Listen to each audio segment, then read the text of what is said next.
আমার প্রিয় ছোট্ট বন্ধুরা, আজ আমি তোমাদের একটা সুন্দর গল্প শোনাবো। প্রার্থনাকারী প্রার্থনার মধ্যে ঈশ্বরের অনুগ্রহ বুঝতে পারে। রাস্তায় ধূলিধূসরিত সূর্যালোক আকাশকে উত্তপ্ত করে তুলছে। ভিক্ষুকেরা রাস্তার পাশে বিশ্রাম নিচ্ছে। যতবার পথিকের পায়ের শব্দ শুনতে পাচ্ছে, ততবার ভিক্ষার হাত বাড়িয়ে দিচ্ছে। আমার প্রতি করুণা করুন, করুণা করুণা, আমাকে টাকা পয়সা দিন। কোনো কোনো লোক তাকে দেখে মনক কষ্ট পেল, অন্যরা তাকে এড়িয়ে পাশ কেটে চলে গেল। একদিনের কথা, মনে হচ্ছিল শহরের লোকজন রাস্তায় বেরিয়ে পড়েছে। কি হচ্ছে? রাস্তায় এত আওয়াজ কিসের? যিশু, ঈশ্বরের পুত্র, এ পথ ধরে আসছেন। তিনিই সেই ব্যক্তি যিনি সকলকে ভালোবাসেন, সকল প্রকার রোগ ব্যাধি সারিয়ে তোলেন, এমনকি মৃত ব্যক্তিকেও জীবিত করে তুলতে পারেন। অন্ধ বর্তিময়ের হৃদয়ে আশার আলো জ্বলে উঠল। তার ডাক চিৎকার কি যিশু শুনতে পাবেন?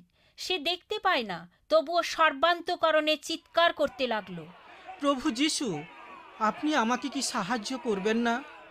আমার প্রতি দয়া করুন। যারা তার এ আর্তচিৎকার শুনল, তারা বিরক্ত হয়ে বর্তিময়কে বকুনি দিল। চুপ করো, এখান থেকে সরে যাও, নতুবা। যিশুকে ডাকা কি নিষিদ্ধ? আদৌ নয়। লোকদের কথায় অন্ধ বর্তিময় কর্ণপাত না করে আরও জোরে জোরে চিৎকার শুরু করে দিল। প্রভু যিশু, অনুগ্রহপূর্বক আমাকে সাহায্য করুন। যিশু সবার কথা শুনতে পান, তিনি আপনার প্রার্থনাও শুনছেন। পবিত্র বাইবেলে বর্ণিত রয়েছে, যিশু থমকে দাঁড়ালেন এবং হুকুম করলেন, অন্ধ লোকটিকে আমার কাছে নিয়ে এসো। সাথে সাথে অন্ধ ব্যক্তিটি ঈশ্বরের পুত্রের সম্মুখে হাজির হল। সে তাকে দেখতে পেল না, তবে যিশুর উপস্থিতি তার কাছে শান্তিজনক এবং নিশ্চয়তাপূর্ণ মনে হল। সে যিশুর বন্ধুসুলভ কণ্ঠ শুনতে পেল। বর্তিময়, তুমি আমার কাছ থেকে কি প্রত্যাশা করো? তোমার জন্য আমি কি করতে পারি? যিশুর কাছ থেকে কি যে প্রত্যাশা করবে, সে নিয়ে ভাববার অধিক সময় পেল না বর্তিময়। তার সবচেয়ে অধিক প্রয়োজনীয় বিষয় তার প্রার্থনা। প্রভু, আমি চাই যেন পুনরায় দেখতে পারি। যিশু তার ইচ্ছার বিষয় শুনলেন। দৃষ্টিশক্তি গ্রহণ করো, কেননা তুমি আমাকে বিশ্বাস করেছ। আমি তোমাকে সুস্থ করব। তাৎক্ষণিক অন্ধ ব্যক্তিটি সম্পূর্ণভাবে দৃষ্টিশক্তি ফিরে পেল।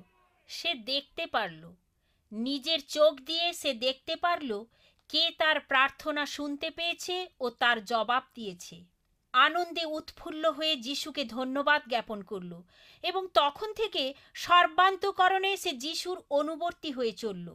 পবিত্র বাইবেলে ঈশ্বর আপনাকে বলছেন, সমস্যার সময় আমাকে ডাকো, আমি তোমাকে মুক্ত করব, তুমি আমাকে ভালোবাসবে। বাই বাই ছোট্ট বন্ধুরা, আমি অতসী। তোমাদের প্রশ্নের উত্তর পেতে চিঠি লেখো। All India Masih Jamaat, post box number 6079, west Patelnagar, new Delhi 110008, India.